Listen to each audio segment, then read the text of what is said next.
Phantasmagory is said to be the first animated film ever. It was made in 1908, and it's one of the earliest examples of hand-drawn animation. But did you know that ancient people entertained children with cartoons about 2.6 million years ago? A new study reveals that ancient people were the ones who first made pictures look animated. How? They carved pictures of animals on stones and placed them around fires. When the light starts bouncing around, those ancient animals just can't help but shake it and shimmy. The prehistoric carvings come to life in the flickering firelight, with those animals jumping in and out of focus like they're ready to party. Imagine how fun it would have been for prehistoric families to sit around a fire and create these animated carvings. It turns out that even some of the ancient wall paintings and carvings found in caves were inspired by their appearance in the moving light and shadows of flames. So, basically, these old-timey carvings were made to come to life when firelight hit them. And now researchers made a movie showing that cool effect on a 3D model of some horse engravings. The study says our brains are wired to see moving things in changing light, which is why these carvings probably mattered to our ancestors. In other words, cave people were like, hey, let's carve some cool stuff on this rock, and when we light a fire, it'll look like it's moving. And now these scientists were like, that's awesome! Let's make a movie to show this, everyone! Andy Needham and his teammates used modern scanning and virtual reality tech to study 50 flat carved rocks called plaquettes made of limestone. These rocks were found in southern France back in the 1800s and now sit in a museum in London. They are covered in 77 realistic carvings of all sorts of animals, like horses, reindeer, and chamois. Apparently, Homo sapiens, with a lot of time on their hands, made these engravings a whopping 12,000 to 16,000 years ago. Needham realized that many of these carved rocks were harmed by fire, some covered in white ash, others dried or fractured because of heat. Upon closer examination, he discovered pink bands of discoloration resulting from iron deposits in the stone. What's more interesting is that the animal engravings were often superimposed on top of each other, sometimes even melded together, or fitted around each other like some kind of prehistoric animal jigsaw puzzle. Rather than tossing out the old and starting anew, the ancient artists took animal body parts to create new hybrids. For instance, one of the rocks depicts both a horse and a wild cattle-like creature known as a bovid. In this masterpiece of prehistoric art, the horse's abdomen and neck become the back and neck of the bovid, while the horse's head forms the bovid's ear. What a creative way of recycling. Researchers believe that the prehistoric rocks from Montestric were used as primetime entertainment for our ancestors. More than one person carved the animals. People from different levels of skills showed their artistic glory, and it was a group effort. The fact that these rocks were found together also suggests that this was a community activity.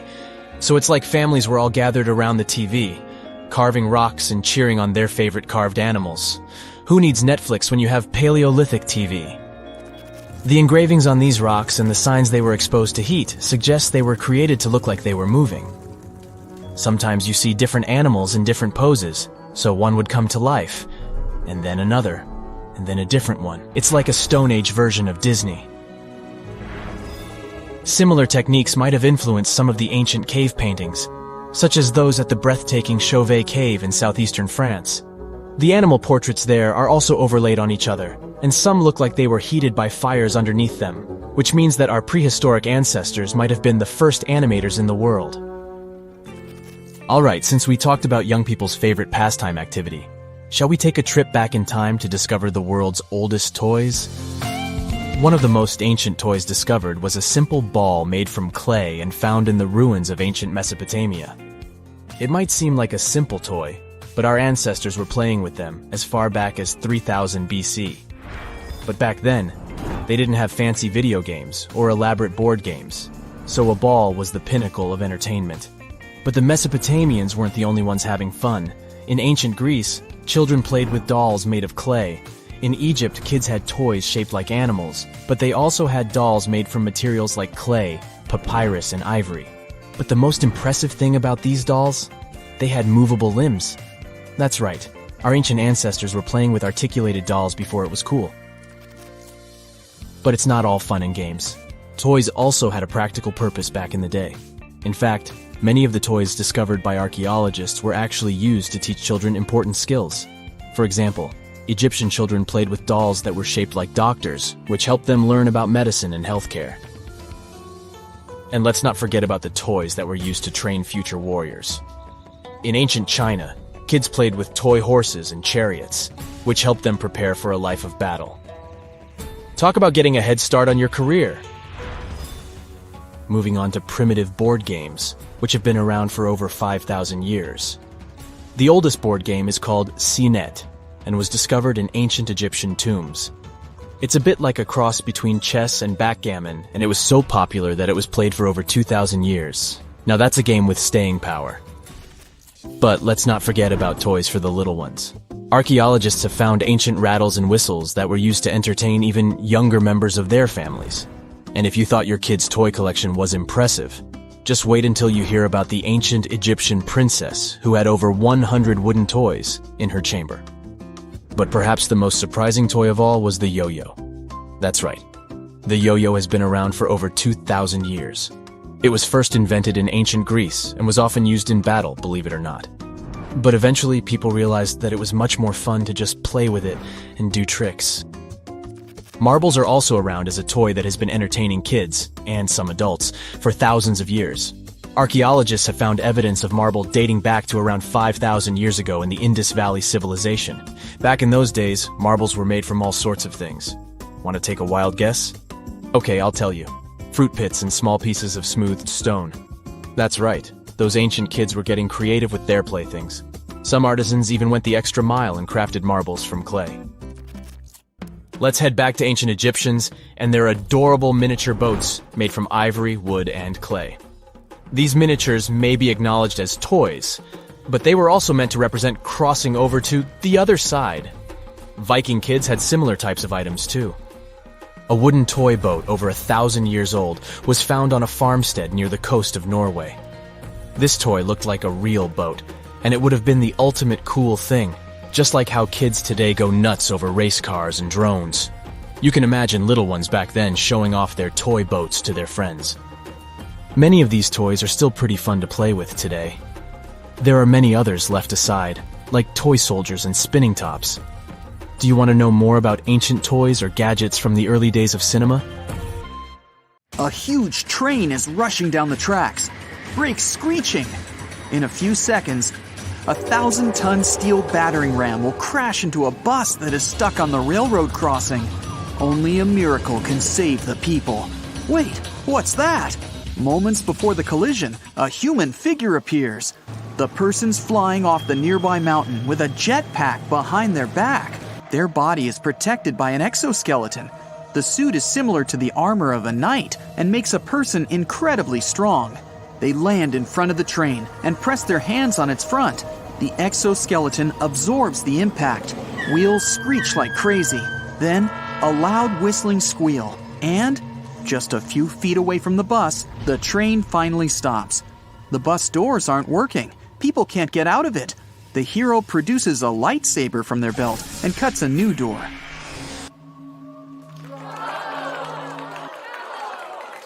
This scenario might seem too fantastic, but a lot of cool things previously seen only in comics and movies are now reality.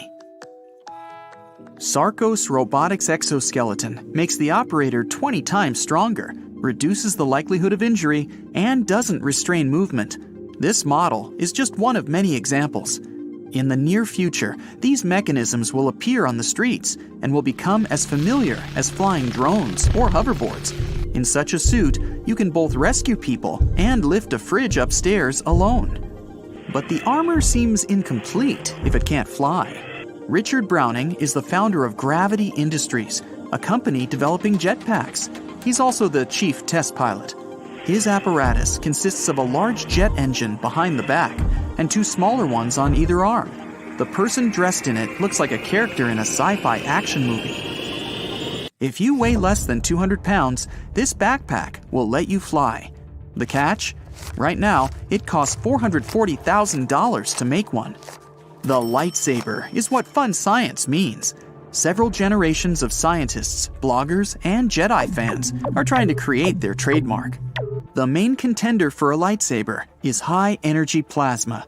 The strength of the magnetic field will help the plasma keep its shape in the air. But there's a problem. To make the saber work, you'll need to carry a lot of equipment with you.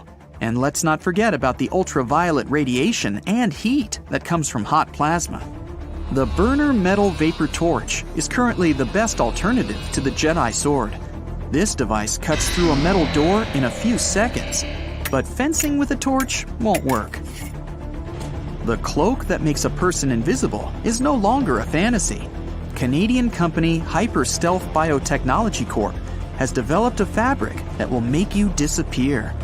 There's no magic in the work of the cloak, just good old physics.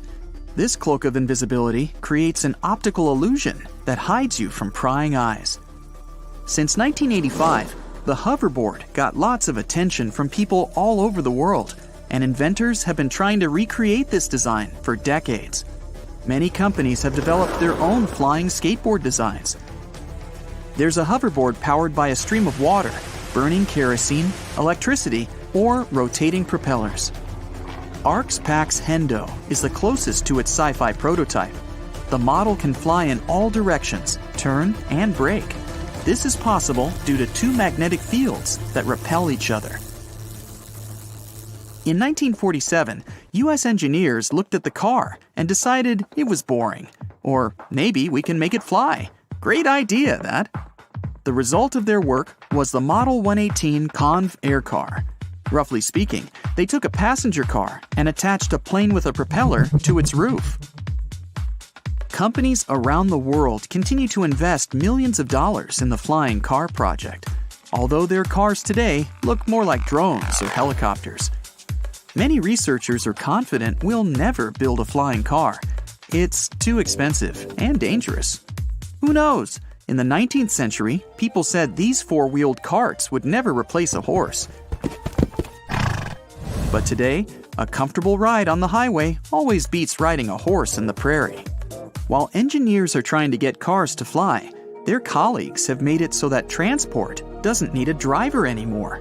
The computer takes over the controls.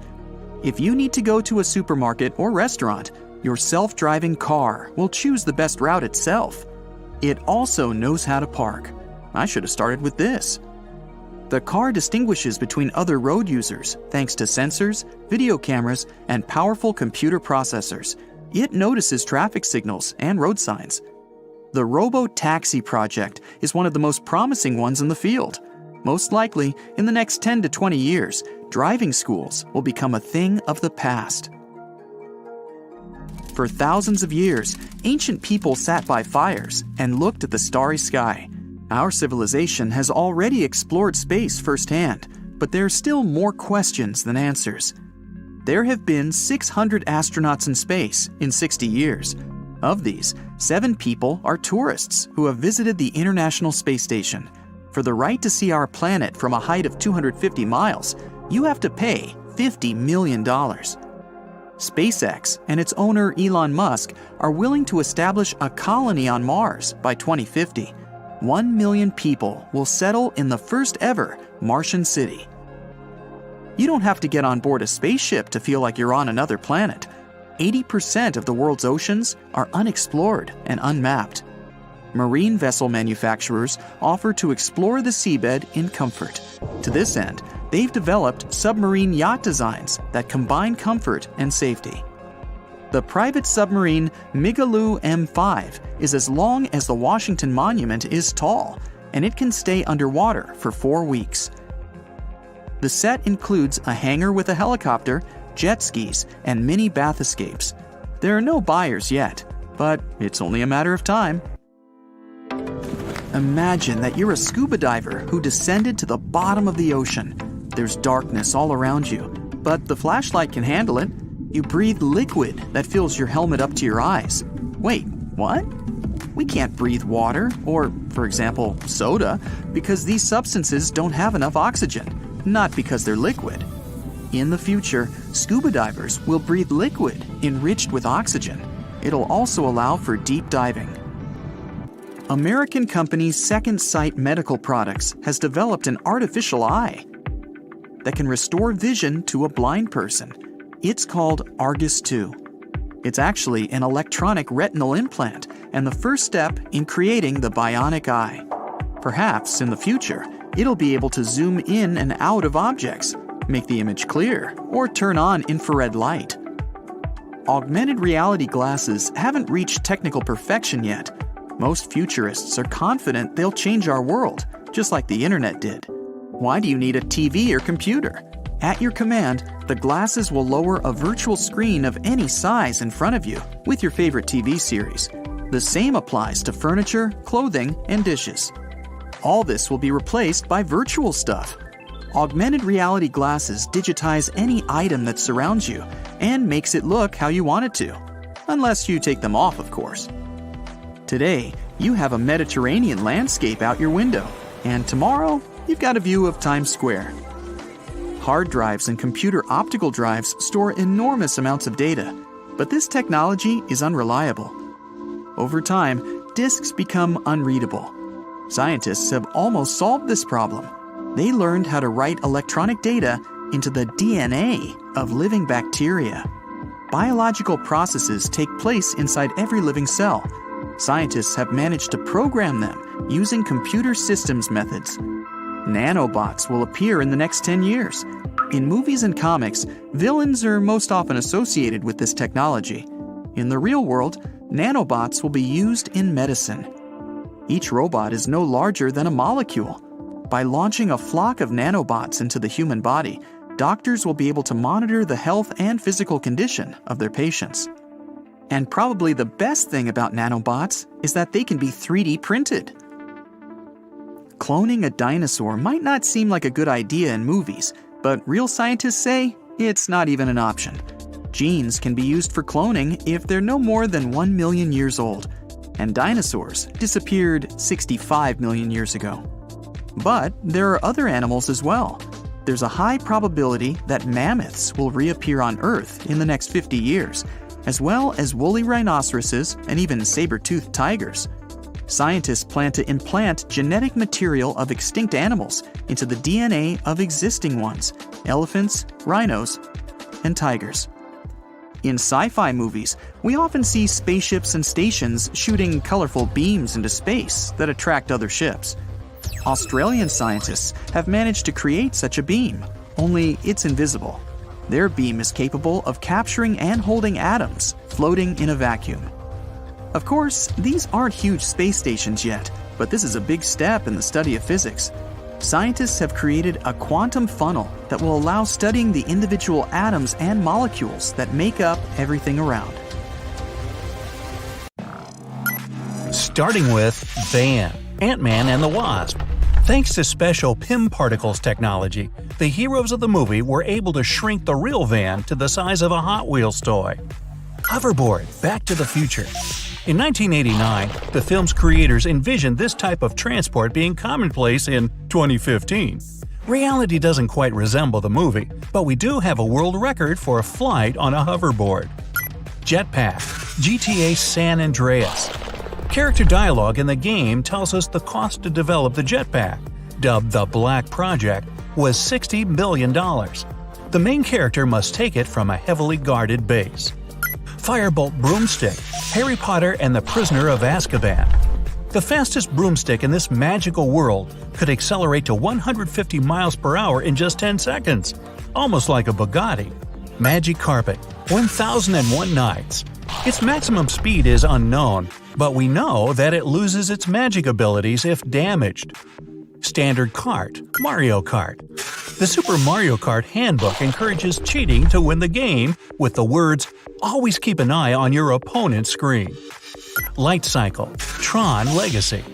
This bike actually exists and is street legal. You can get yourself one for $55,000. Speeder Bike, Star Wars. This thing can accelerate to 310 miles per hour, faster than a flying arrow. Though, in the real world during film shooting, it was only going 5 miles per hour. Ah, the magic of editing. Lightning McQueen, Cars. He's something between a Ford GT and a Corvette. His number 95 is an Easter egg. Pixar's first movie, Toy Story, came out in 1995. The Gigahorse, Mad Max Fury Road. An impractical gas guzzler from the Mad Max universe has 1,200 horsepower. That's like 2 Lamborghini Hurricanes. The DeLorean, Back to the Future.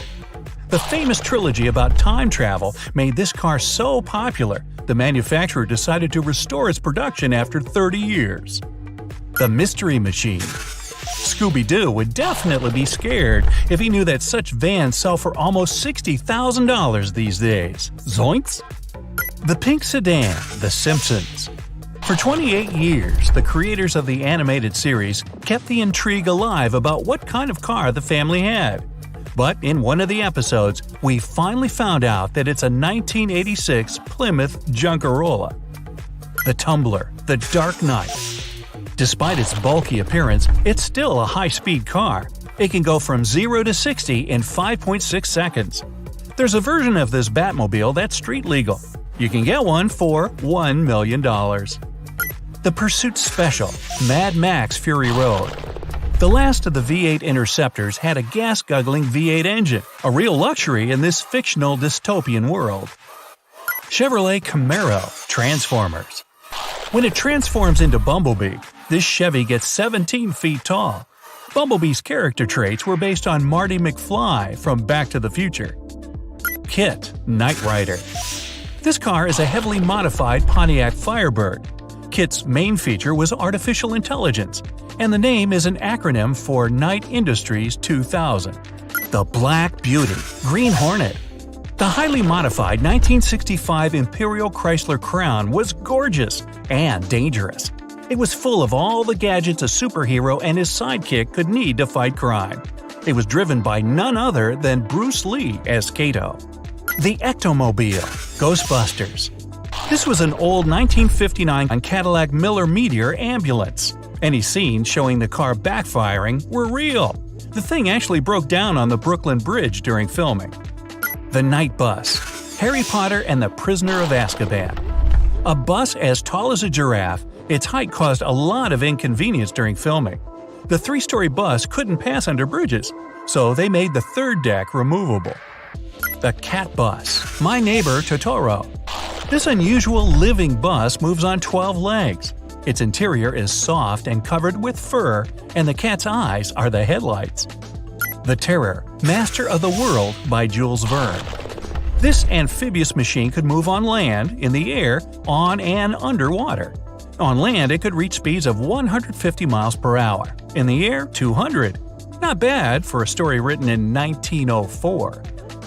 T-70 X-Wing Starfighter, Star Wars. It can accelerate to 650 miles per hour and travel at 100 megalights per hour.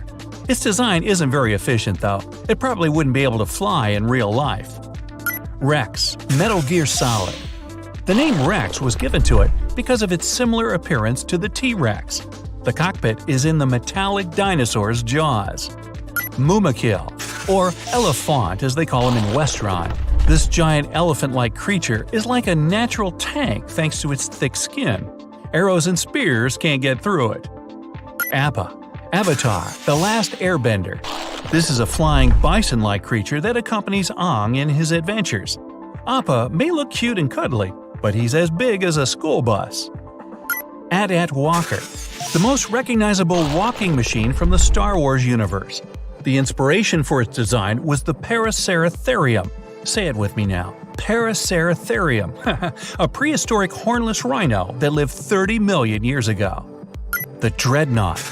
This is a giant tanker that would nearly take up the length of a tennis court. It's the most powerful car in the Death Race universe. The Blackbird, X-Men.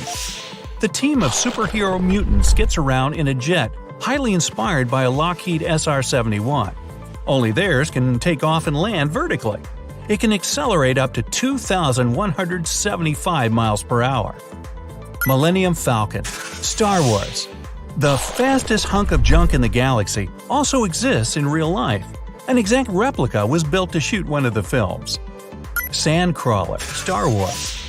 The Jawa's giant moving shelter is equipped with a magnetic field that lets the machine swallow up metal and droids like a vacuum cleaner. Tripod, The War of the Worlds. This terrifying machine had a heat ray and tubes that emit a cloud of toxic black smoke.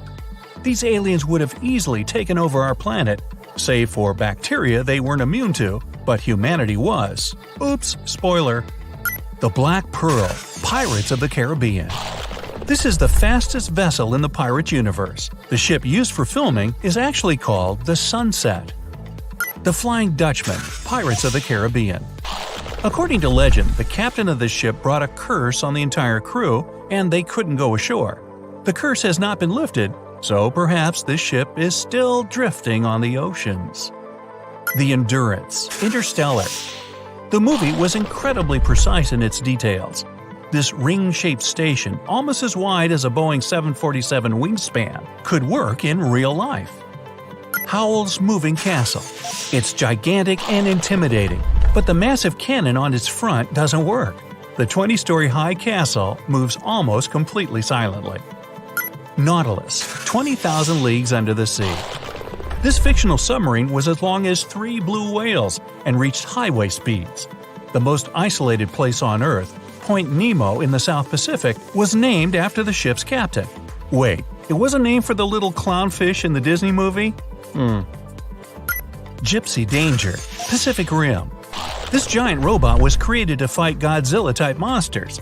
It's 10 times heavier than an Airbus A330. Megazord, Power Rangers. Each of the mighty morphing Power Rangers could summon their own Zord robot. But when enemies got too big, the team assembled into one Megazord that's taller than the Statue of Liberty. Normandy, Mass Effect. This is the frigate that Commander Shepard used to save the galaxy 3 times. It had an excellent stealth system that made it invisible to other ships. SHIELD Helicarrier, Marvel Universe. This massive aircraft simply couldn't exist in real life. But there's much more advanced technology in this fictional world, so they managed to supply energy to a machine this size. USS Enterprise, Star Trek. There were 9 Enterprise starships in total.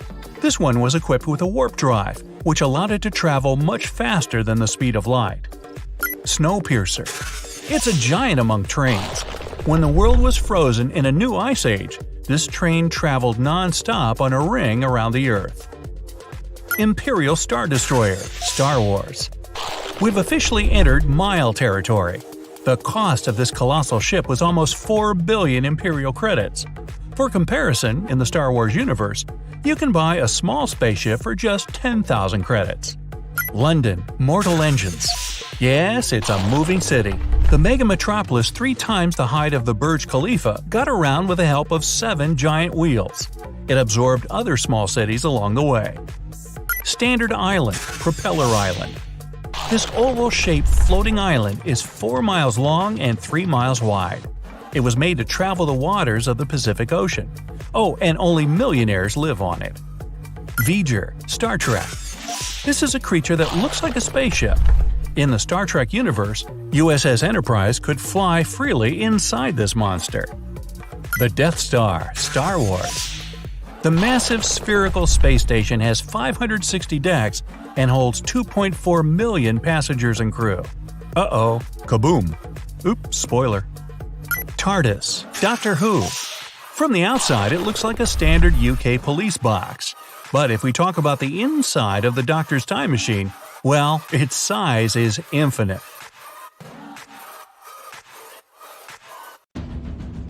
Now, at some earlier stages of research, scientists reconstructed the Megalodon looking like a bigger, just a little more dangerous, version of a great white shark.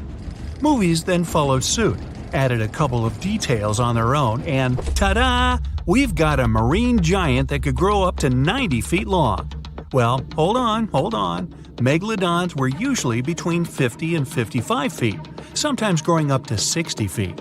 For comparison, a bowling lane is 60 feet long, a school bus is around 45 feet, and an average person is 5 feet 10 inches tall. So yeah, not bad Megalodon, but still not 90 feet. Its weight was around 50 to 60 tons, which is something like 10 adult elephants or even a Boeing 737. That's just their females though. The ladies were almost twice as big as the males.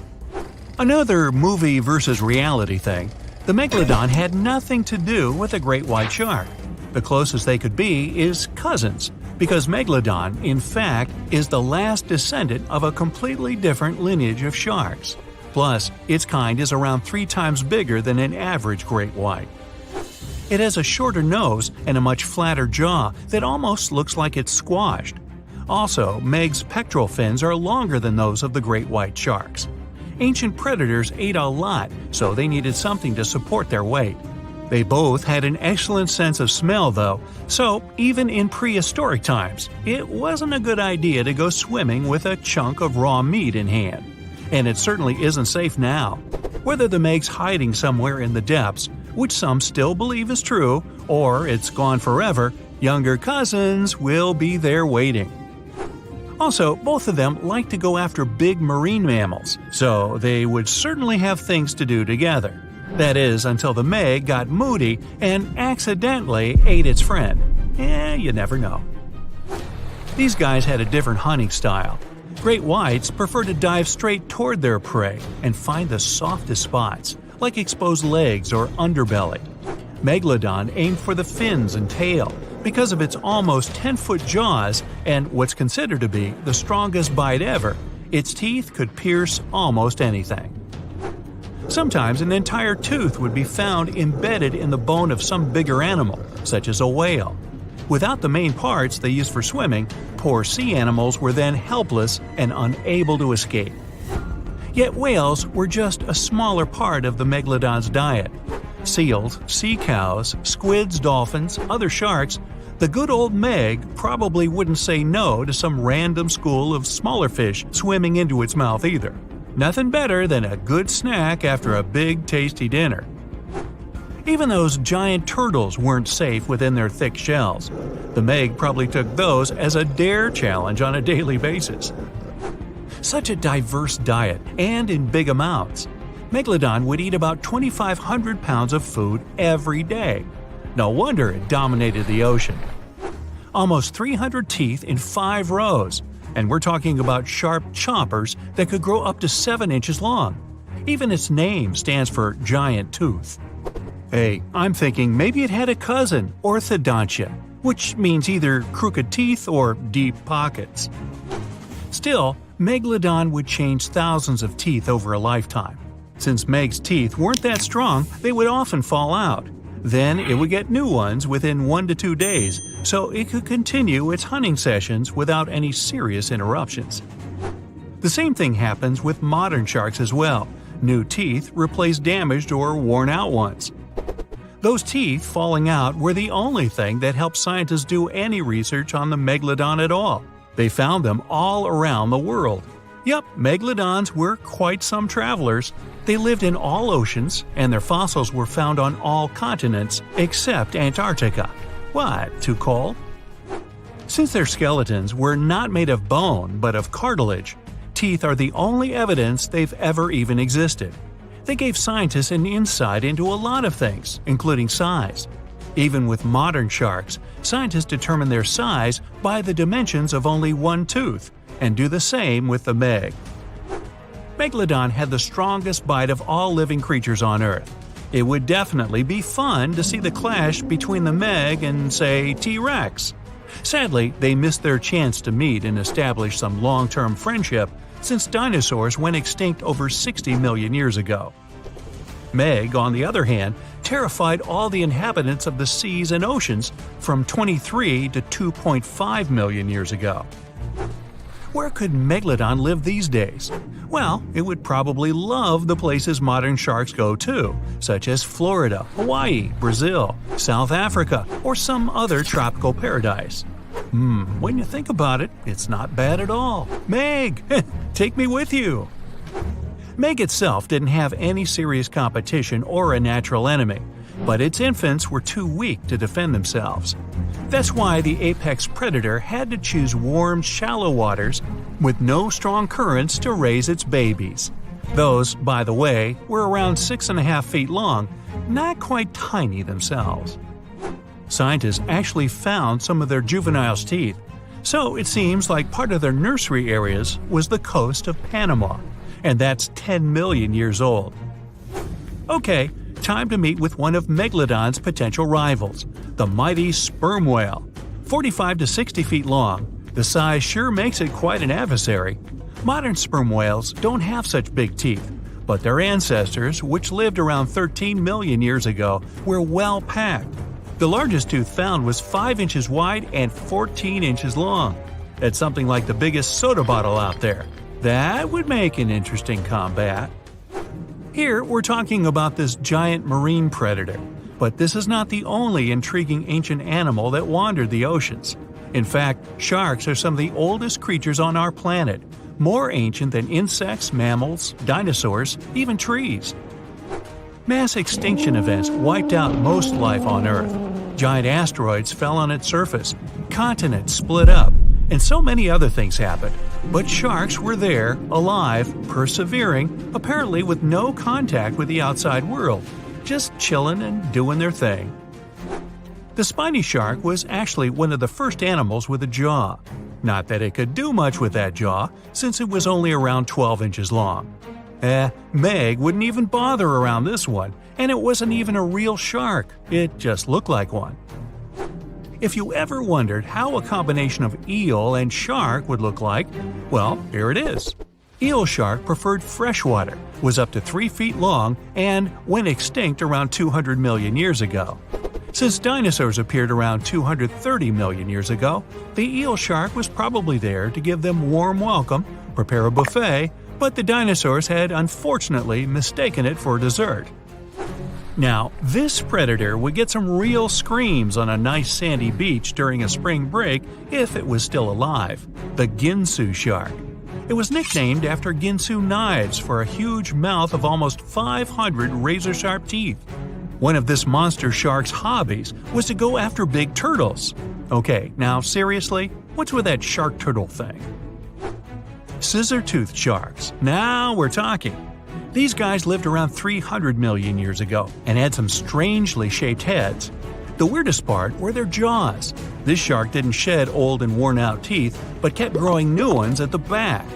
Those in the front were then pushed forward, and with age, the shark got a really strange scissor-tooth look.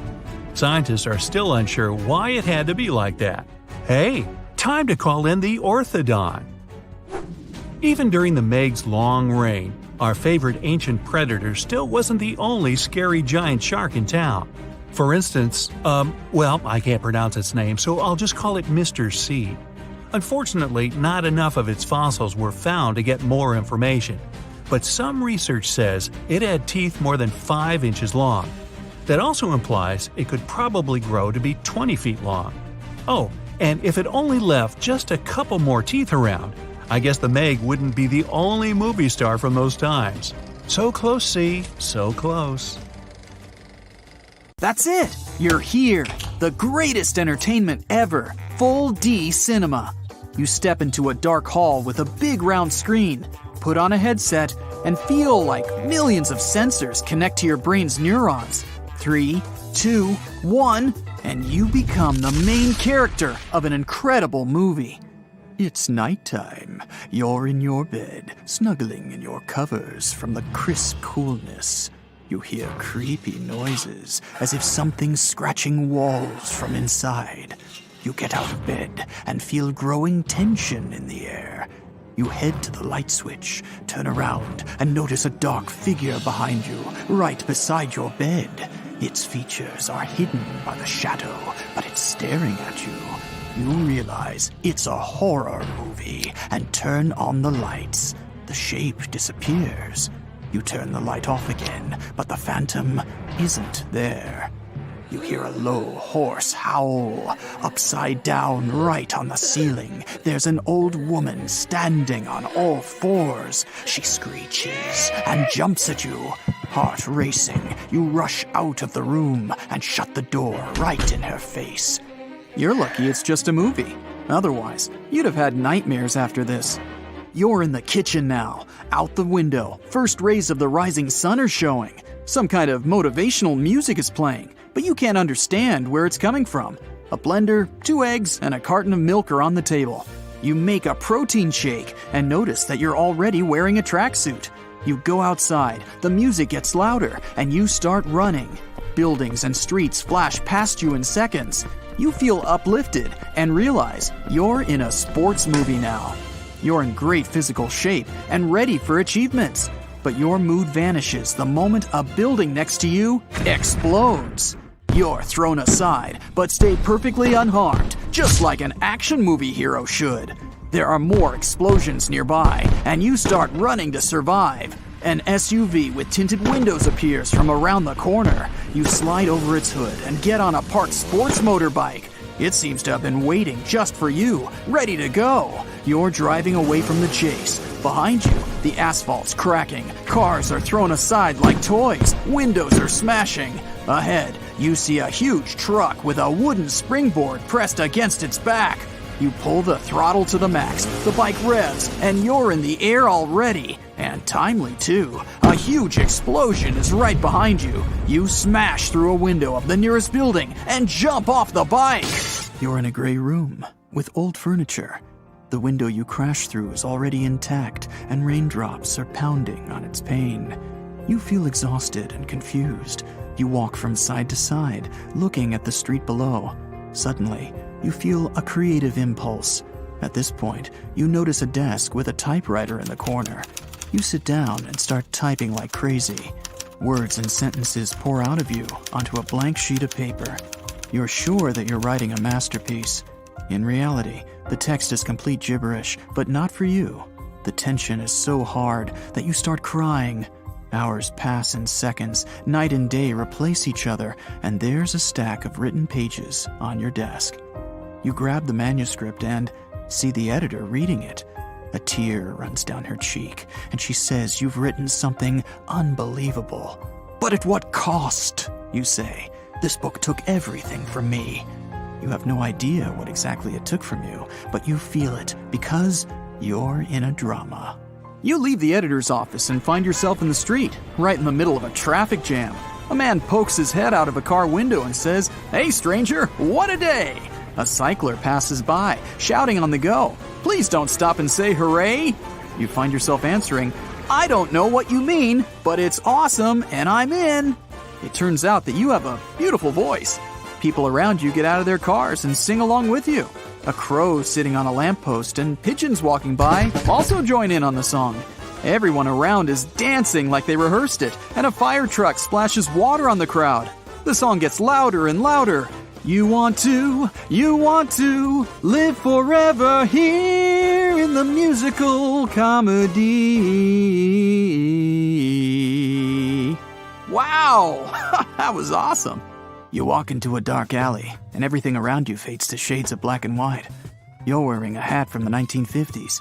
You hear the wail of police sirens. Someone screams, the sound of glass breaking apart. This city, mired in greed and deception. It seems that you just said this out loud. Cool. Now you're in a noir detective film. You're sitting in the office. An empty glass and scattered notes are on the desk. December 17th, 1954. I haven't slept for 2 days now. A beautiful woman appears in the doorway. "Detective, I need your help," she says.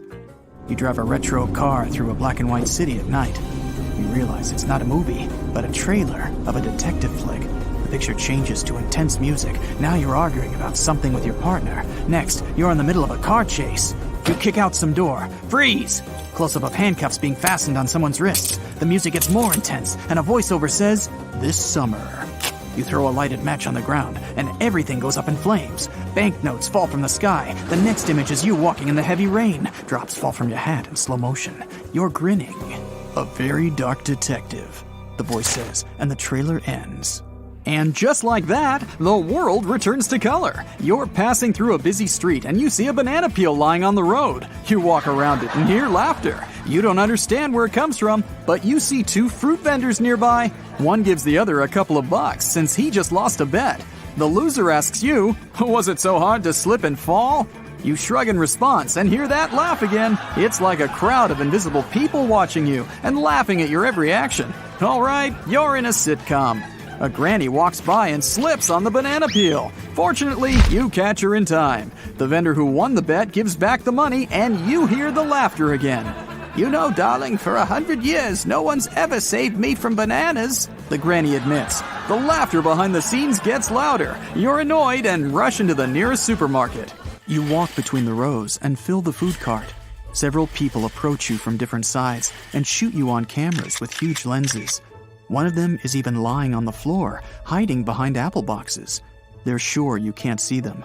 A calm and pleasant voice says, "The feeling of hunger makes it put more food in the cart. At the checkout, this human being will understand it may not have sufficient money for everything." You agree with the voice and put the chocolate milk bottle back on the shelf. People with cameras follow you around at a distance. "Now it's going through a common ritual in the human environment, standing in line to buy food." You're probably in a wildlife documentary right now. You understand how animals feel then. You walk out of the supermarket, and suddenly, an earthquake hits. People are screaming all around, and spaceships appear in the sky. An alien invasion. You get into a parked black car, and it transforms into a starship. You maneuver in the sky, dodging blasters. Enemy ships are chasing you. You call your adult son over the phone. "Son, I never told you this before, but I love you very much. You're the most precious thing in my life. Please, take care of yourself." "Dad, what's happening? Dad!" the son asks, but you turn off the phone. You're in a sci-fi action movie with elements of drama. Your starship goes into space, and you see the huge invaders arc. You slip by enemies and crash into their command center. A huge explosion lights up outer space. Humanity has won. You're declared a hero, but no one knows that you managed to catapult from your spaceship at the last moment. Now, you live a peaceful life with your family in a beautiful village. The end. Starring you. Coming soon to a theater near you.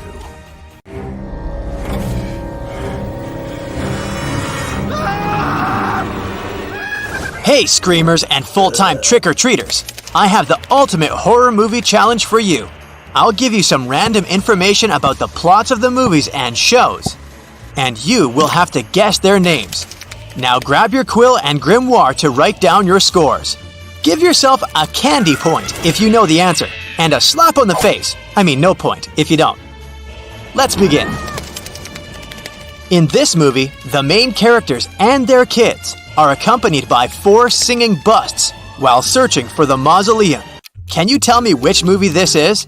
And here's a hint. It has the word haunted in it.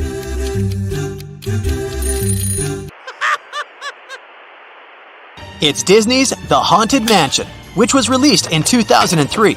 You can also find the ride attraction of this movie at Disneyland. And actually, the movie is based on the ride and not the other way around. In this movie, the neighbor of the main character scares children away from his front yard and confiscates their belongings. Do you know its name?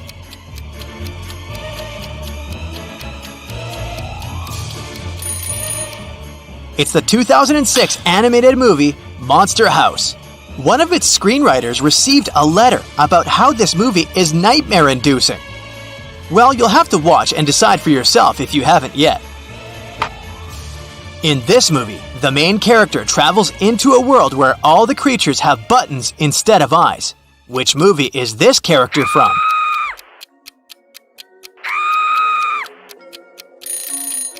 It's the 2009 stop-motion movie Coraline, which was based on the Neil Gaiman book of the same name. If you haven't watched it yet, here's some advice. Don't be tricked by it being an animation.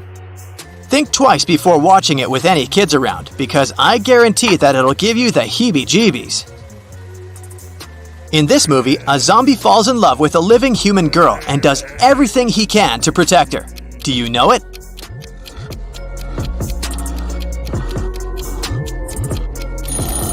It's Warm Bodies, which was released in 2013 and based on a novel. By the way, it's also a romantic comedy movie, so you can watch it on Valentine's Day too. It's a win-win for partners with different film tastes, am I right? In this movie, David Bowie steals a baby. Do you know the name of it?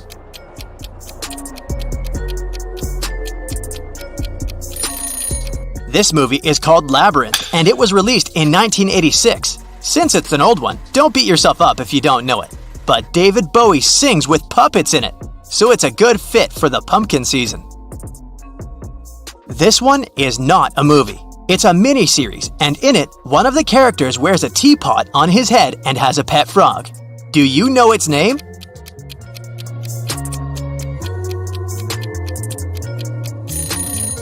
It's Over the Garden Wall. This 10-episode animated show aired in 2014, but it quickly became a classic. This movie's antagonist is a bio-exorcist, and his name consists of two words, a bug and a drink. Can you guess the movie?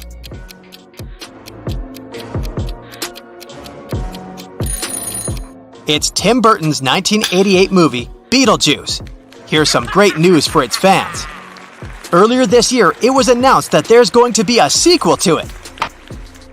This movie is about a vampire who returns to his ancestral home after being imprisoned for almost 200 years, only to find out his dysfunctional descendants need his help. Do you know its name?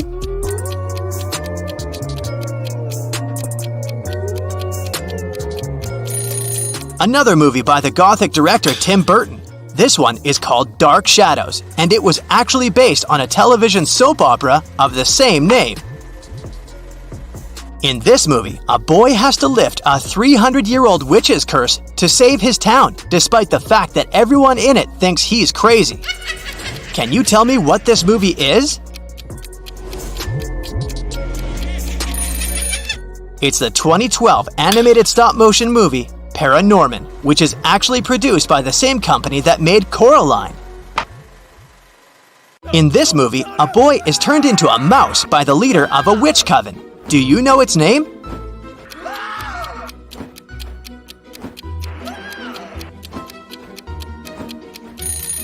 This movie, which is based on a Roald Dahl novel, is called The Witches, and it actually has two versions. The first one was made in 1990, and the second one was made in 2020. Since I'm feeling generous, you can give yourself an extra point if you knew this information. In this movie, a boy must tell scary stories to a witch every night in order to survive. Can you guess its name?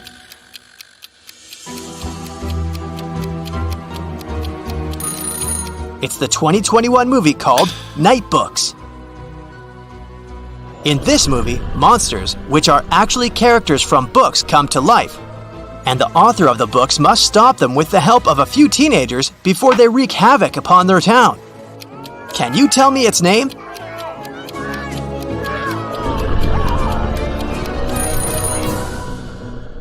It's the 2015 movie Goosebumps, which is based on the horror book series of the same name, written by Robert Lawrence Stein.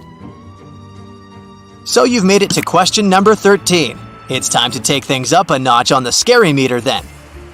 In this movie, a group of counselors try to reopen an abandoned summer camp with a grim past. Tell me its name. Come on, I know you know this.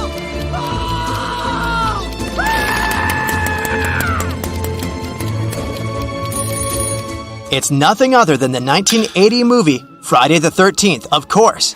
You know what the funny thing is? The Friday the 13th franchise actually consists of 12 movies as of today.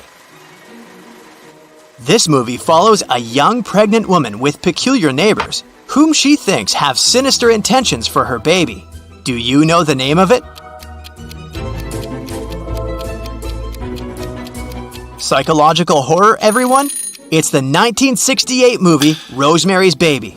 The movie which its producers thought to be cursed due to some tragic events that took place while filming it. In this movie, after hearing some unfortunate news, a woman and her family begin to discover terrifying secrets about their ancestry. Vague much? But you can tell me its name if you're a true horror fan. It's the 2018 movie Hereditary. By the way, did you know that its director pitched this movie as a family drama? Talk about marketing skills, am I right? Do you think your life is more like work hard, play hard, or like all work and no play? If your answer is the latter, then which movie's antagonists feel the same way as you? The movie that uses the all work and no play makes Jack a dull boy proverb is Stanley Kubrick's The Shining, which was based on the Stephen King novel of the same name. If you were a character in this movie, You would have to live in complete silence to be able to survive. Can you name the movie?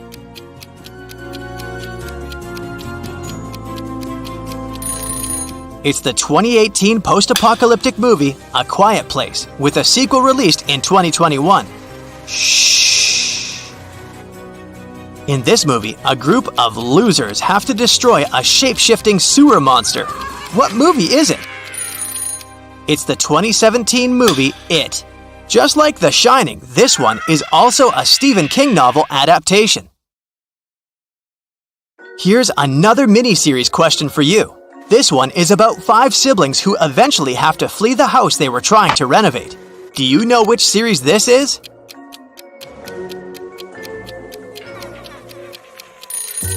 This 10-episode miniseries is The Haunting of Hill House, and it's actually the first installment of the Haunting Anthology series.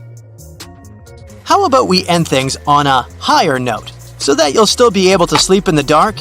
In this last movie, there's a giant plant that sings to be fed. Do you know it? It's Little Shop of Horrors, which was adapted by an off-Broadway musical, which itself was adapted by the 1960 movie of the same name. Now, let's see how well you did. If you have 0 to 5 candy points, you're a ghost, because nobody can see you anywhere near the movie theater. If you have 6 to 10 candy points, you're a zombie, because you're slow when it comes to catching up with movies. If you have 11 to 15 candy points, you're a werewolf who once in a while misses a movie due to nights with the full moon. If you have 16 to 21 candy points with an extra point included, you're a vampire who drinks every movie in. Are you ready to find out what social media you would be? Let's start. 1. What makes you the happiest? A. Traveling or shopping. B. Helping others. C. Learning new things. D. Spending time with my family.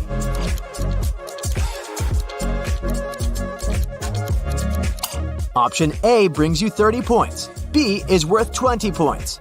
C brings you 10 points. And D is worth 40 points.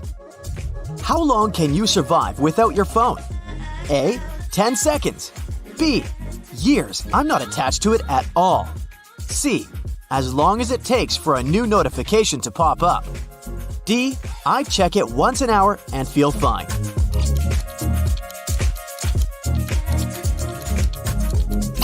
If you picked A, add 40 points to your score. If you went with B, it's worth 10 points. C brings you 30 points, and D, 20 points. 3. Do you have many friends? A. Not really. I'm focused on my success and self-development. B. 1 or 2 since high school. We're still very close. C. Plenty of them. We meet up often. D. I used to have many friends, but we don't see each other very often.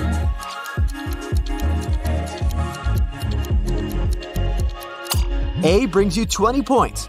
B is worth 30. C is worth 40 points. D brings you 10 points. 4. You've got your first really good bonus. What do you spend it on? A. That designer bag or watch I've been eyeing for months. B. I'd book a trip somewhere for my family. C. I'd invest it in something to make that money work. D. I'd transfer it to some charity.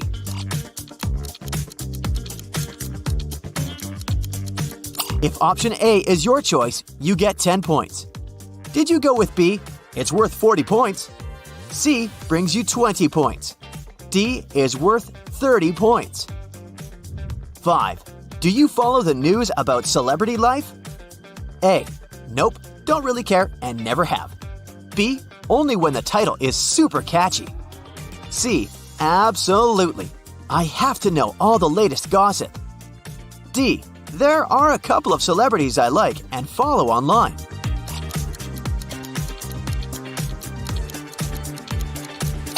A adds 10 points to your score. B is worth 20. And C is a 30-point option. D brings you 40 points. What is the goal of social media? A. To express yourself, generate cool content, and get followers. B. To get motivation, to learn and grow. C.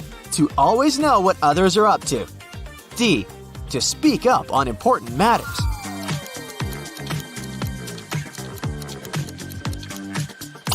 If you chose A for this one, you get 20 points. B is worth 30 points. If you went with C, add 40 points to your score. And D is worth 10. 7. If you were a movie character, would you be A. A princess waiting to be rescued from the tower. B. A superhero saving the world. C. A villain who scares everyone but becomes good in the end. D.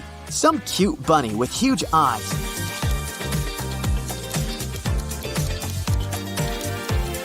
A brings you 20 points, B is worth 10, C is a 30-point option, and D gives you 40 points.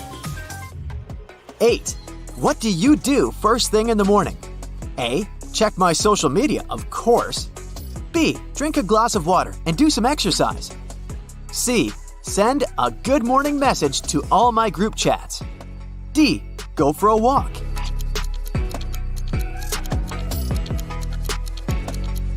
A adds 40 points to your score. B is worth 10. C, 20 points. And D, 30 points. 9. How easily do you trust people? A, quite easily. They haven't let me down. B, it takes me at least a year to really trust someone. C, I don't trust anyone at all. D, if someone close to me says you can trust this person, I believe them.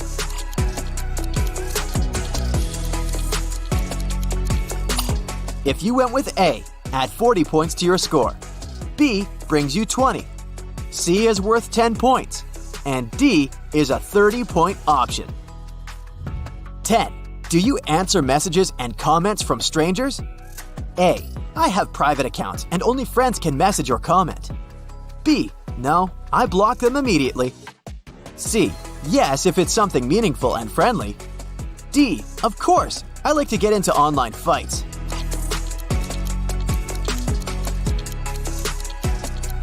A gives you 40 points, B 20 points, C 30 points, and D is worth 10 points.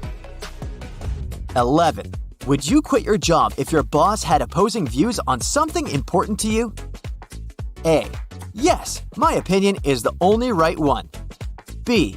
Only if they make me publicly denounce my views. C. No, I just pretend to agree with them. D. No, I'd try to adopt their point of view.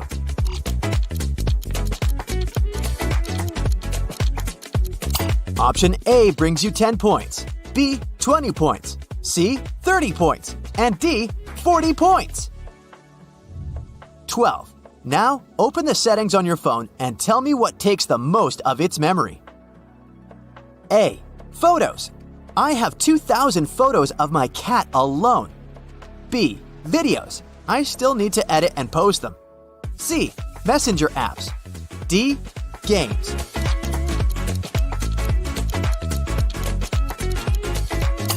If you choose A, you get 30 points. B gives you 20 points. C is worth 40 points. And D, 10 points.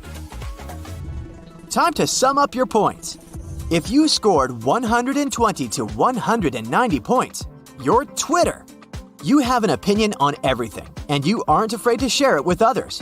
When someone doesn't agree with you, you're happy to explain why you're in the right. You won't back down, even if it's someone with more authority. You like to learn the news first and believe no information is useless. You're witty and your jokes are smart and sophisticated. Those who ended up with 200 to 250 points, it looks like you're a walking Pinterest. You have great taste and like to make the world around you a prettier place, from your phone wallpaper to your backyard. You always have some cool ideas on where to go and what to give someone for their birthday. You like to sort things out into groups. Order is really important to you. Did you get 260 to 310 points? Congrats! Your inner social network is Facebook. You have a broad spectrum of interests and you like to learn from different sources. You put a lot of your time and soul into staying close to other people. You always find a kind word for everyone and genuinely care about their issues. People often ask you for advice or just share with you because they know you're a great listener and have a lot of life experience. If you have 320 to 370 points, looks like you'd be Instagram if you were born a social network. You never say no to an opportunity to go somewhere new or some new people and take a selfie with them, of course. You're a visual learner and you feel happier when you see something beautiful or cute. You always like to know what's going on in the lives of others and never get bored of seeing their breakfast choices. Those who got 380 to 430 points, put your hands up and jump forward. Now freeze. Yes, we're filming a TikTok dance here because that's your inner social network. You're full of energy, love a fast-paced life, and don't hold on to the past too much. You're brave enough to experiment with new approaches and formats. You're a fast learner, and if someone can't get to the point instantly, you get easily bored. In case you came to the finish line with 440 to 490 points, LinkedIn is the social network for your personality. You're goal-oriented and know exactly what you want. You see other people as prospective, useful connections for your career. You like networking, but never share anything personal. It's rather hard for you to let people close, and you can only show your true self to your old friends. You like to analyze things and make plans. If you have somewhere between 500 and 550 points, you like watching videos so much, YouTube is basically your second self. Your interests are diverse, and you are equally excited to find out how to build a log cabin and why there are little triangles above some windows on the plane. You find comfort in the voices of your favorite vloggers and like following instructions. You're a great team player, and the community means a lot to you. Those who got over 550 points. What was that sound? Looks like you got a new message on WhatsApp. It is your kind of social media since you're super communicative and like to share literally everything with your family and friends. You feel uncomfortable when you don't have access to your phone for some reason.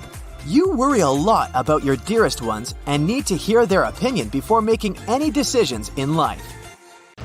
Since AI is taking over the world, what is the best way to take advantage of this than to have some fun? I asked an AI what our most beloved cartoon characters would look like if they were human, and I got some pretty impressive pictures. So how about we play a game? I'll be showing you AI drawings, and you'll have to tell me what cartoon character that is, okay? For this first round, I chose the easiest characters. But just because they seem obvious to me doesn't mean they'll be obvious to you, too. You have 7 seconds to guess who's who, like this girl. Can you tell which cartoon character she is?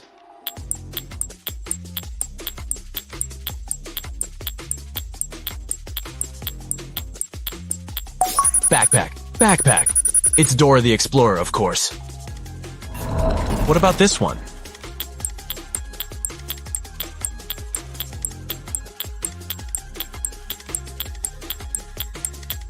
Let's check. Red hair, beach background.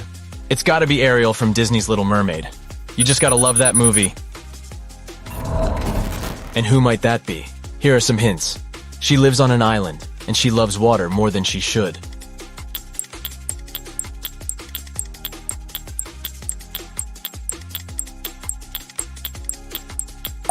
It's Moana.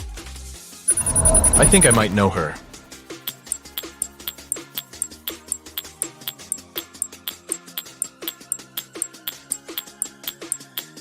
I almost didn't recognize her without her wings. It's Tinkerbell. I've just watched the live action for this animated movie and I love it.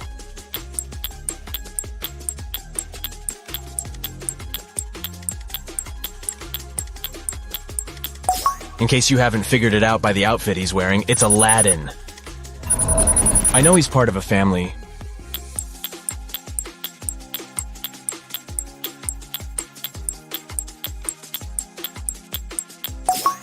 It's Peter Griffin from Family Guy. What about this good-looking dude?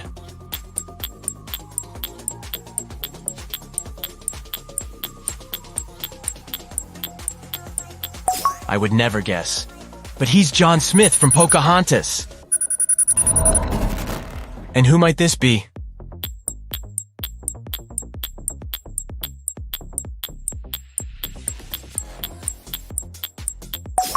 I knew it had to be Bart Simpson. Here's a riddle for you. She sings to birds and she has 7 best friends.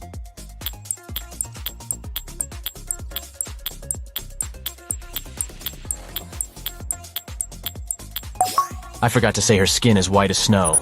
It's Snow White. I have to say these pictures of cartoon characters are almost creepy. They look so real, but moving on. Can you guess who this is? I'll give you some hints. Her family speaks Spanish, and they have a magical house.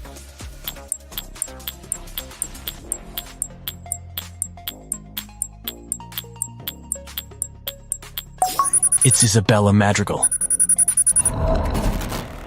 Did you know that Idina Menzel is the voice of this character?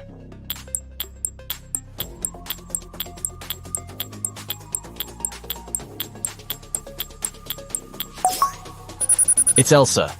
What do you say? Feeling like building a snowman anytime soon? This one is tricky. I can tell you she's a villain in a Disney movie. Will that help?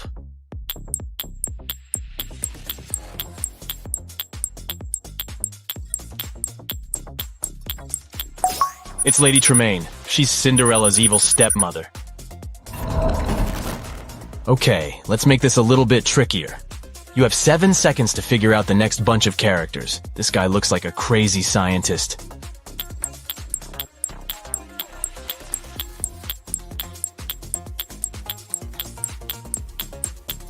And that's because he is. This is what Rick from Rick and Morty would look like if he was a real person. Oh, I love this cartoon. Can you guess who this guy is?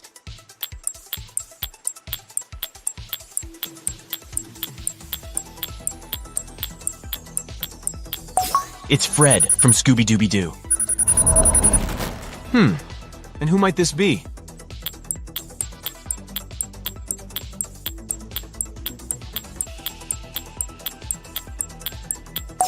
Who remembers Kim Possible? This is her! Oh, a dog. Let's see, it isn't a Dalmatian. So what other famous cartoon dogs do we know and love?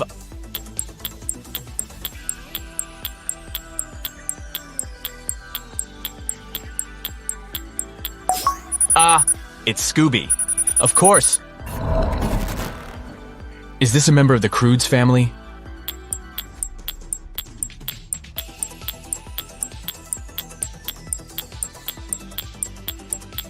It could be, but no, it's Fred Flintstone. Millennials would know this. And who's this?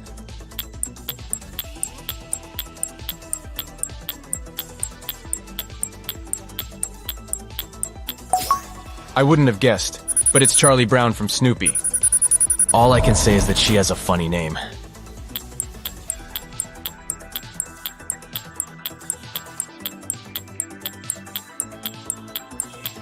It's Olive Oil from Popeye. Is everybody eating their spinach? This dude looks like a cast member of Captain Fantastic.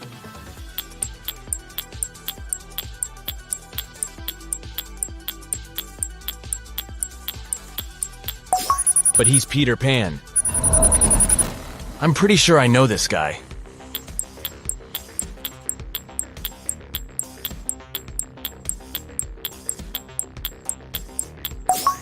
It's Ned Flanders from The Simpsons. Tell me something. Can you sing with all the colors of the wind?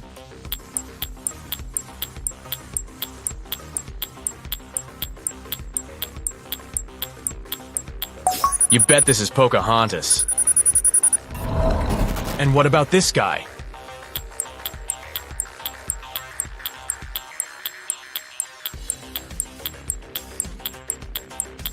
It's Eric from The Little Mermaid. Oh, wait, what's this picture of Ryan Gosling as Ken doing here? Sorry, y'all. This is not AI-generated art. It's just art. Moving on, can you tell who this redhead is?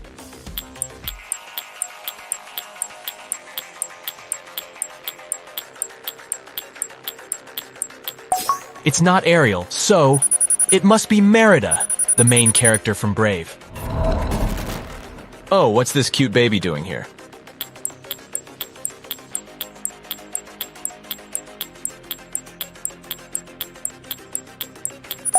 It's Maggie Simpson. This person looks like a mixture of Britney Spears and Reese Witherspoon. Who could she be?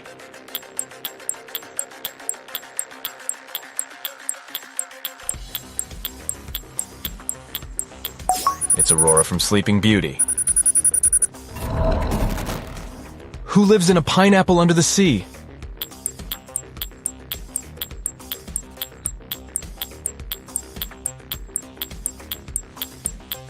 SpongeBob SquarePants. This is what he would look like if he was human. Here's a hint for you.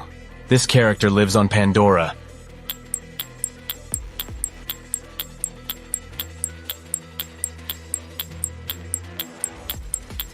It's Neytiri from the Avatar movie. This girl has a pet cricket.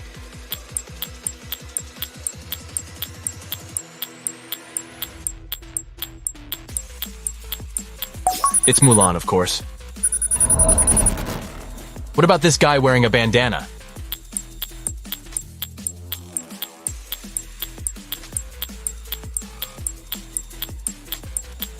I know. Hercules. I almost didn't recognize him without Pegasus, his flying horse. She's pretty, or should I say, she's Belle?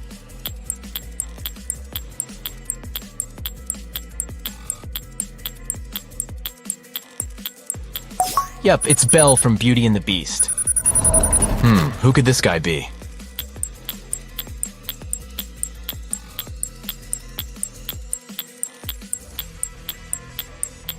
Tarzan? Oh, I wouldn't have guessed. He looks so urban. Who's this guy with a pink beard?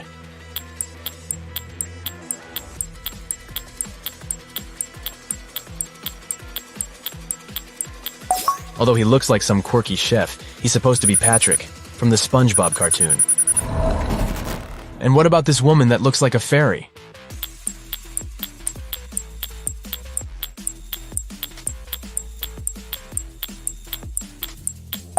This one's difficult. She's Joy from the Inside Out cartoon. I feel like I know this guy.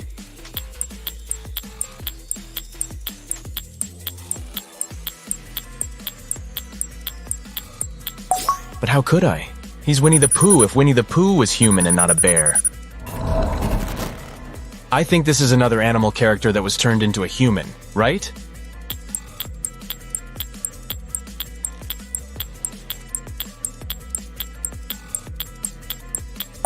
Yep, it's Garfield.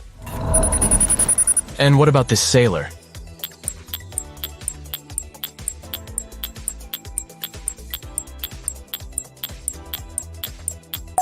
It's supposed to be Donald Duck's human form. I have to say, I hope they make live actions of these cartoons. I would definitely watch that.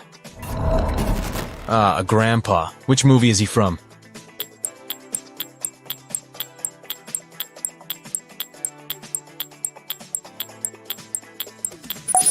It's Fred from the movie Up. I don't recognize this girl. Can you guess who she is?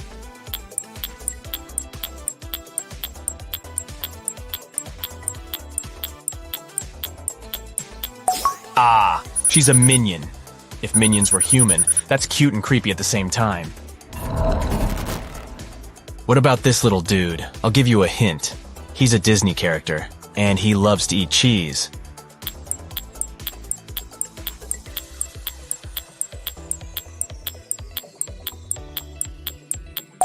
It's the human version of Mickey Mouse. And this guy? His best friends are a meerkat and a warthog.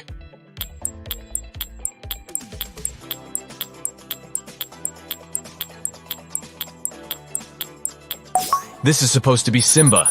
Hakuna Matata, my friends. What can I say about this character? She's very elastic.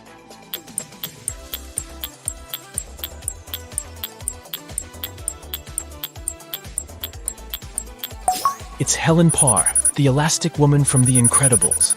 Remember her? I think this is my favorite one yet. She won't even remember your name a few seconds after she meets you. Oh, and she speaks whale.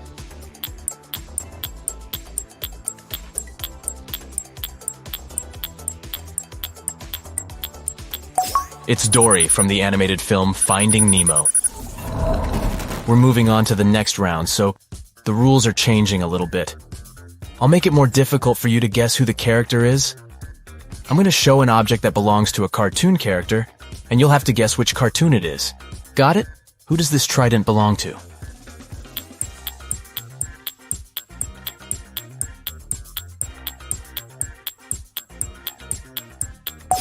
Ah, this one's too easy. It belongs to King Triton, Ariel's father. This looks more complicated. A blue cape with gold embroidery?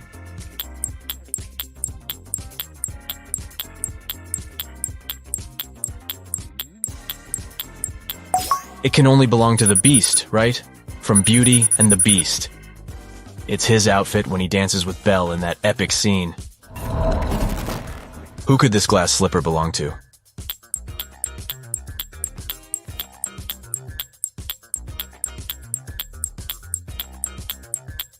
It's Cinderella's, of course. A blue necklace?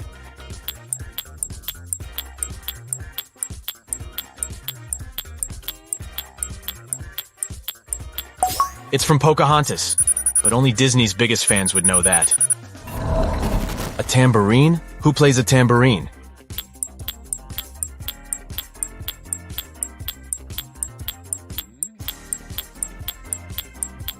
This is a difficult one. It's Esmeralda from The Hunchback of Notre Dame.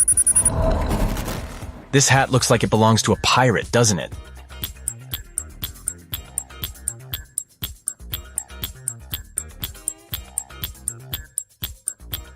That's because it does belong to Captain Hook from Peter Pan. A chef's hat, but why is it so tiny?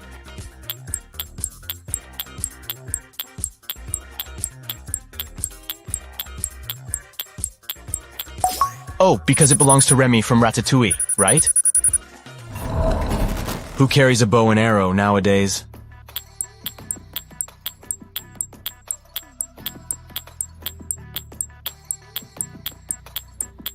I guess not a lot of people, but Merida did. Does this game make you want to rewatch all your favorite animated movies? I've always wanted a scooter, but who does this one belong to?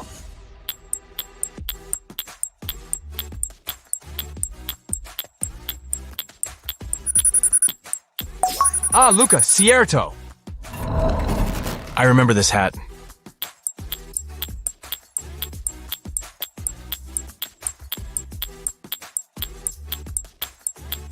I think Joe from the Soul movie used it, right? Mr. Potato Head? Well, I don't think he belongs to any specific character. But he's from the Toy Story franchise, right? This stick looks pretty important. And prehistoric. Who does it belong to?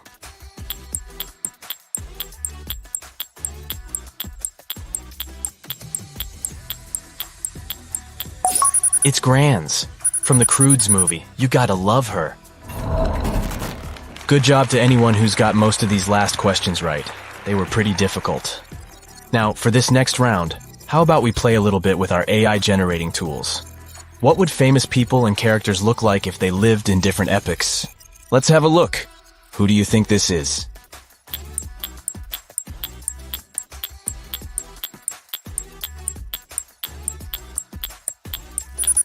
We all love Spider-Man's vibe. But this is what he would look like if he lived in the Victorian era, circa 1800. He would still have his red mask, of course. But even superheroes had to be formal back then. That's why he's wearing a vest with precious-looking gold buttons. And not to mention this Spider-Man has a cape. Those long-tailored capes men used to wear. Can you tell which superhero this is?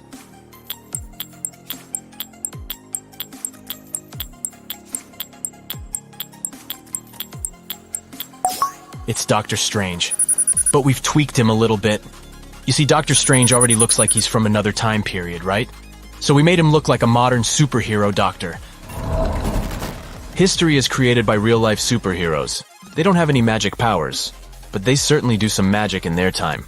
Can you guess who this is supposed to be?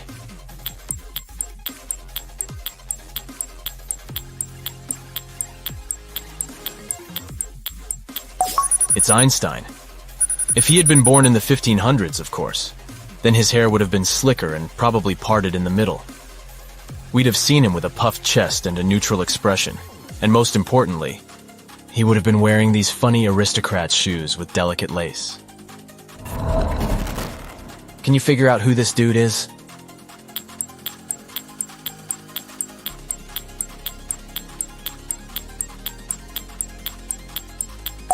It's Beethoven. If Beethoven had been an adult in the early 2000s, And I think he would have looked like a member of the Backstreet Boys or NSYNC. Definitely no crazy hair since he would have been rocking a buzz cut. Honestly, I think I love this version of him. And what about this person?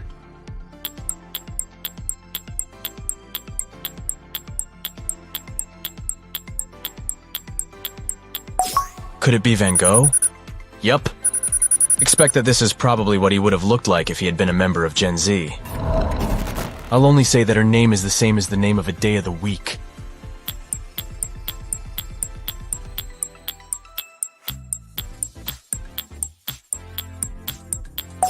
It'd have been Wednesday Addams if she had been born in Florida in the early 2000s.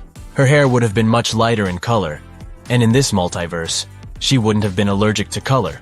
That's impossible if you live in the Sunshine State. I'm bringing some A-listers to our game. Can you guess who this celebrity is?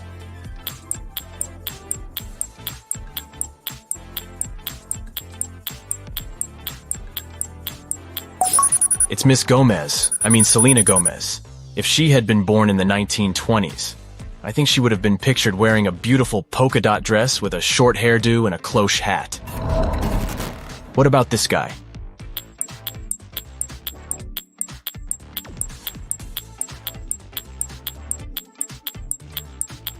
The one and only, Brad Pitt. But if he had lived in ancient Egypt, I have to say, these pastel tunics are a great fit for him. Oh, and we saw him in Troy. He sure can sport a sandal. Let's jump to the future. Our AI has generated what some celebrities would look like 40 years from now. Can you tell who this is?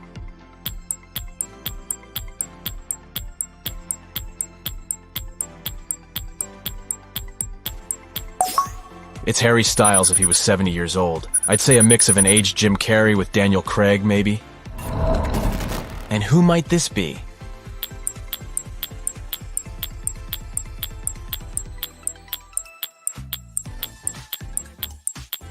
I think the hair has given it away. It's Billie Eilish, with natural gray hair. She looks like Tilda Swinton in Narnia. Gorgeous, if you ask me. Oh, and look who's back here.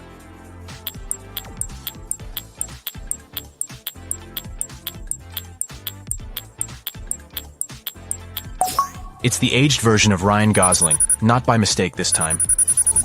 This is it for our AI fun, you lot. I have a very special mission for you. There's a robber who steals famous paintings from galleries across the globe. The police all over the world have been looking for the paintings, which the robber hides in different places. The police have managed to find the first secret place. Each painting is stored in a chest, with its replica generated by AI. You can only take out one painting, and after you take it out, the chest will blow up together with the remaining painting. So, you have to choose carefully and recognize the original work of art at first glance. Here's the first chest. It stores The Scream by Edvard Munch, and it's a replica. Which one is the original?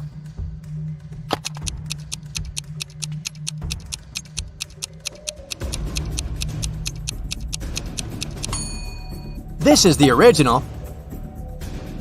Now it's The Starry Night by Vincent van Gogh. Can you recognize the original?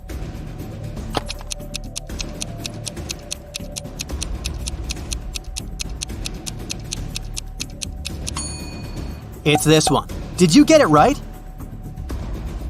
In the next chest, you'll find the famous Mona Lisa, painted by Leonardo da Vinci. You will probably recognize this one easily, but the replica is very realistic, so keep your eyes wide open.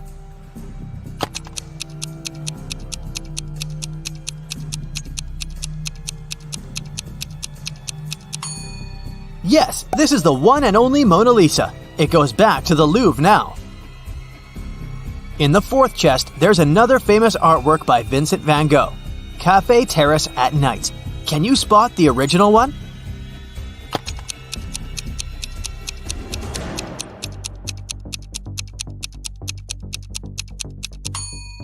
Here's the original. Have you saved the correct one? And now it's time for the last painting in the discovered batch. It's The Old Fisherman, a painting by a Hungarian artist. Which painting should we save?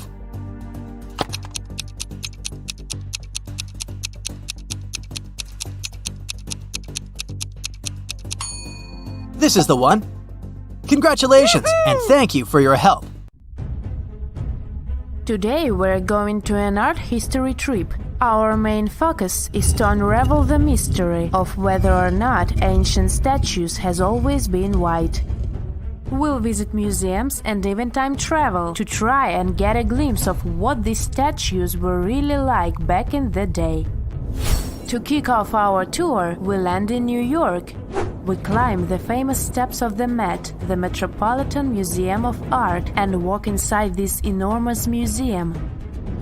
You walk down the aisle and get to the room where one of the world's biggest collections of ancient Greek and Roman statues is held.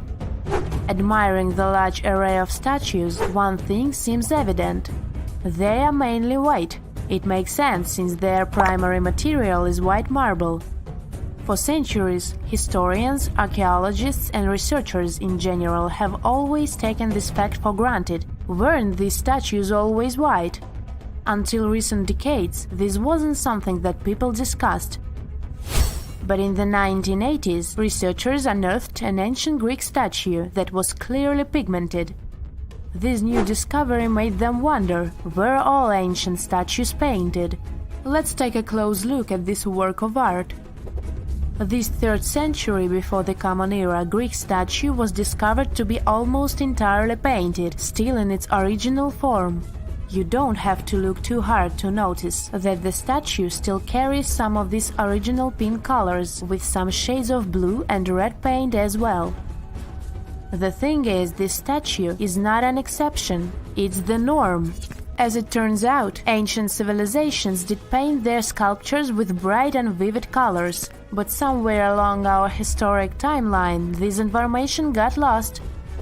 According to researchers, pigment in sculptures was a way of bringing their representations closer to real life. We live in bright colors, so art might as well reflect that, right? Right! So let's take a few steps back to understand what happened. So why are our museum's galleries filled with white statues as far as the eye could see? You might have heard of Michelangelo. It's a famous Italian sculptor who carved the iconic David and painted the ceiling of the Sistine Chapel. Michelangelo was one of the most emblematic painters of the Renaissance. The Renaissance was a historical period when European artists, philosophers, and scientists developed a renewed interest in the creations of ancient Greece and Rome. Artists like Michelangelo started a series of Roman sculptures, like this one, the Laocoon and his sons.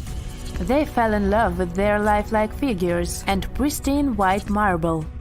The one thing they didn't know, and didn't have the technology to know, was if the colored pigments from those sculptures had faded. After all, they were found after years of being buried or left in the open air. It's speculated that this statue, the Laocoon, had colored snakes and mantles, for example. When the Renaissance artists set out to pay homage to ancient artists, they left their masterpieces bare too. They carved directly onto the marble and left them white, without pigmentation. Probably because that's the way they thought things were done in the old days. The works of Michelangelo and his peers influenced a whole generation of sculptors after that. So this way of doing art traveled to modern times without much questioning. However, evidence of color pigments in ancient statues is abundant. Some researchers show that scholars have known for at least a century that ancient sculptures weren't originally all white. Other studies suggest that this discovery might have happened even earlier. In early 1980s, archaeologist Vincent Brinkmann made a huge discovery. During his time as a student at the Ludwig Maximilian University in Munich, he developed a technology that was able to detect polychromy in ancient samples of Greek statues. Polychromy is an art of painting in several colors. Anyways, he was taken aback by his discovery and confused as to why and how other researchers and archaeologists weren't talking about this. As it happens, the first discovery that ancient statues weren't all that white happened a long time ago, way before Vincent was born. It happened during the unearthing of Pompeii back in the 1700s. As you may know, the city of Pompeii in southern Italy was completely covered with lava after the sudden eruption of Mount Vesuvius. The city was destroyed, but the clouds of ashes that arose from the lava managed to preserve a lot of the city's structure through time. Thankfully for art historians and archaeologists, Pompeii became a digging ground for understanding ancient Rome. Researchers found several conserved frescoes that depicted scenes of daily Roman life. In one of these paintings, an artist is seen painting a sculpture. This fact was recorded by a very famous art historian known as Johann Joachim Winckelmann. He is also considered the father of art history. Now let's take a closer look at another famous statue. To see this one in person, you'll have to fly all the way to Rome and visit the Vatican museums. The statue you're looking at is a classic representation of Caesar Augustus. In case you didn't know, he was the founder of the Roman Empire and the first emperor of Rome. He is important. The sculpture you're seeing is called the Augustus of Prima Porta. You may have seen this before, probably in a history textbook. The thing is, it's always depicted in its white marble form. But according to an archaeological finding from the 1860s, the original statue was way much more colorful than that. According to archaeologists, the statue of Augustus de Prima Porta has a crimson tunic, yellow armor, and a purple mantle. It's important to keep in mind that colors weren't made artificially as they are today. Artists could only produce color from natural resources, so purple, for example, was an extremely difficult color to make. Back in the day, they derived purple from the mucus of a rare species of snail, meaning that anyone who used the color purple to pigment their art and clothes was powerful and wealthy. Well, this looked like enough proof for me that ancient statues weren't always white. But as we can judge by the look of our modern museums, there didn't seem to exist enough interest in the art community to further explore polychromy on the ancient statues. But remember that archaeologist we talked about, Brinkman? Well, he has been collecting data on polychromy since the 1980s. At a certain point, he even began making colored replicas of such statues. The technology used is far from simple. To reconstitute these ancient works of art, Brinkman makes a 3D plaster copy of them. Then he paints them by hand with the help of his wife. To find out which color were used in the original sculptures, Brinkman uses UV light. Certain pigments glow under UV light, exposing traces that would otherwise be invisible. Take this colorful archer as an example. Look at these colors. This piece is the reconstruction of a marble archer in the costume of a horseman. To accurately depict the archer, restorers had to research a lot about the history of the region where the art piece was originally found, since colors have a cultural meaning. That, together with UV technology, allowed for the reconstruction you can now see. It seems very far from the idea we have of what the Greeks would make, but this is supposed to look exactly like the original one. According to Brinkman, we shouldn't be so surprised that ancient Western civilizations used bright colors to depict their realities. After all, the Romans and Greeks were heavily inspired by the works of art of Egyptian civilization, Old Mesopotamia, and Asia. For example, if you look at the famous Egyptian Sphinx, you might be led to believe that it always looked that way, but that wasn't at all the case. Modern studies and virtual reconstructions of the monument show us that the monument was very colorful. The body of the statue is believed to have been painted terracotta, while the regal headdress that circles the head is meant to have been golden blue. All of these were considered important colors in Egyptian times, and it was only suitable to use them to depict a pharaoh. Ah, baby T-Rex was adorable.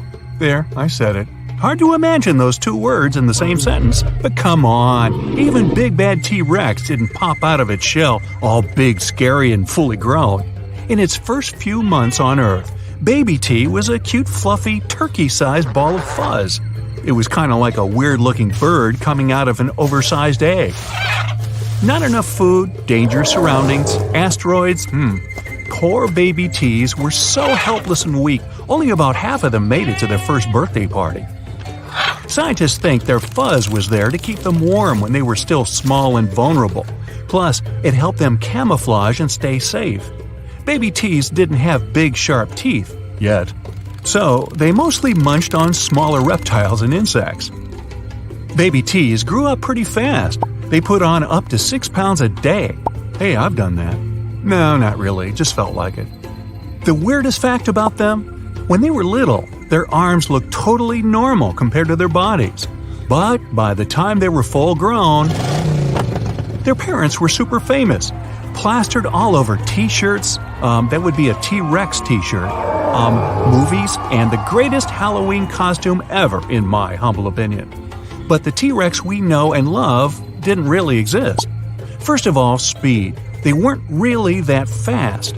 In the movies, you could never get away from them, even if the path was clear and you were in a pretty decent car. Early predictions were that T-Rexes could run somewhere between 10 and 30 miles an hour, which is whoa. But recent research shows they could only reach around 12 miles per hour. Anything more than that would have shattered their massive bones. So relax. After a couple months of training, even the most dedicated couch potato could get away from the sharp teeth of this guy. And what about our good friend Stegosaurus? It lived around 150 million years ago, so it didn't even get the chance to meet those cute baby T's. They appeared much later. We all recognize this dinosaur. It's the one with those ridiculous upright plates on its back. They were sometimes up to 3 feet tall. You could hide behind one. Scientists still don't really know why they had them, but they think Stegosaurus could have regulated blood flow through them, like a massive bony thermostat. They also believe these dinos could use the same system to control their skin color, depending on whether they wanted to look good or look scary. Sounds impressive, right? Well, at least something about them does, because this poor thing had a brain that weighed just a tiny bit more than a tennis ball and was around the size of a walnut. That's a dog's brain in a hippo's body. Troodon was one of the most brainy dinosaurs. A great all-around fella, excellent hunter, stereoscopic vision, 6 feet long, and a brain that just won't quit. What a catch! Troodon's remains were one of the first dinosaur discoveries in North America. One of the weirdest members of the dinos was definitely, well, let's just call her Sue. If you met her, you'd feel like you're looking at a big turkey rat thing with a super furry body. It might be the long-lost grandma of the modern ground sloth. Its buddy, Pegamastax, definitely wasn't far behind when it comes to racking up the weirdo points. It looked like something between a porcupine and parrot. But don't say that to its face, it had a couple of pointy teeth that could sharpen against one another. The largest and one of the heaviest known dinosaurs was Argentinosaurus. No one ever found a complete skeleton, but this beast must have weighed about 100 tons and was about 130 feet long. Compare it to the biggest animal we have now, the blue whale. It's only 100 feet long. When someone says dinosaur, you probably imagine some big-as-a-building beast that could use a tree as a toothpick. Some of them were gigantic, true, like those long-neck, long-tail dinos. Those things were as long as an airplane. But many of them were small and lightweight, some of them the size of pigeons. The smallest dinosaur skeleton ever found was a tiny mouse lizard. Some dinosaurs had tails that were more than 45 feet long. That way, it was easier for them to keep their balance when running. But they didn't drag their tail along the ground. Dinosaurs kept pretty active and were quite fast, so they kept their tails in the air most of the time. Even though that naughty asteroid wiped most of them out, a lot of dino DNA stuck around and morphed into animals we know today, like birds. The first time anyone even thought of linking the two together was after they discovered a primitive bird in Germany, Cergut.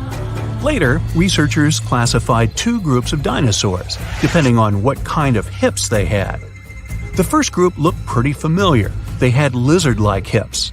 The second group had bird-like hips. And a third group looked like Shakira, which is where her tune My Hips Don't Lie comes from. Actually, no. Also, plenty of old-school carnivores had bones filled with air, which is something birds have too. Birds may be the dinosaurs' living descendants, but some animals actually witnessed the age of dinosaurs. If only they could talk. Snakes, bees, sharks, crabs, lobsters, yum, crocodiles, cockroaches, even green sea turtles. They all actually saw real dinosaurs. So jealous. Carnivore dinos mostly walked on 2 feet. That way they could be faster and have their hands free to grab a little snackosaurus. Plant eaters walked on 4 feet so they could carry their heavy bodies. Some of the bigger plant eaters needed around a ton of food per day, literally. Imagine animals so big they had to eat a house-sized pile of veggies on a daily basis. Still, a huge bush a day keeps the doctor away. Is that where that started? There are around 700 known species of extinct dinosaurs. Sounds like a lot, but we probably haven't discovered them all. 5 years back, they found out about a new type of dinosaur. It had these stubby horns right above its eyes, which looked so much like the comic book character. They named it Hellboy. Hop on the bright side of life together with our brand new tees, hoodies, and more. Click the link to pick your choice. In the 90s, scientists discovered a crater in Mexico's Yucatan Peninsula. You know the story. Around 66 million years ago, a meteor the size of Mount Everest hit our planet and filled the atmosphere with dust, gas, and debris that caused a serious climate catastrophe. It triggered a heat wave and a blast wave that went up into the atmosphere, partially blocking out the sun. Game over. Thanks for playing, dinosaurs. The age of humans never crossed over with the dinosaur era. Dinosaurs disappeared more than 60 million years ago, but they existed on Earth for 160 million years. Modern-looking humans have only been around for about 250,000 years. Only 59 million years to go, people. Not all the dinosaurs were on vacation in Mexico when the asteroid hit. They lived all over the globe. Some lived in deserts, while others lived in areas near ancient rivers surrounded by thick forests and rich vegetation. They weren't too picky, so they lived wherever, even Antarctica. But it wasn't covered in snow back then. Both poles had forests growing on them. Most people imagine all dinosaurs to be grayish-green because of the movies. Plus, we usually just think of them as giant lizards. Scientists still don't know much about dinosaur skin tones, but researchers recently found some evidence that dinosaurs totally embraced the rainbow. One little guy had white and orange rings on its tail. Dinosaur is Greek for terrible lizard. Scientists used to think dinosaurs were mostly cold-blooded like snakes, lizards, or other reptiles. Turns out they were wrong, maybe. Some evidence pointed to them being warm-blooded like mammals. Somewhere in 2014, scientists discovered that most dinosaurs were mesotherms, a little of this, a little of that. And it turned out many of them had feathers, just like little baby teeth. It helped them regulate their body temperature. Another thing we got from the movies and totally thought was real, what dinosaurs sound like. Producers usually mix together a bunch of animal noises to get that authentic dino roar. T-Rex is usually a mix of alligator, tiger, and the squealing of a baby elephant. And that dreaded T-Rex breath? It was just the sound of air going through a whale's blowhole. That's it for today. So hey, if you pacified your curiosity, then give the video a like and share it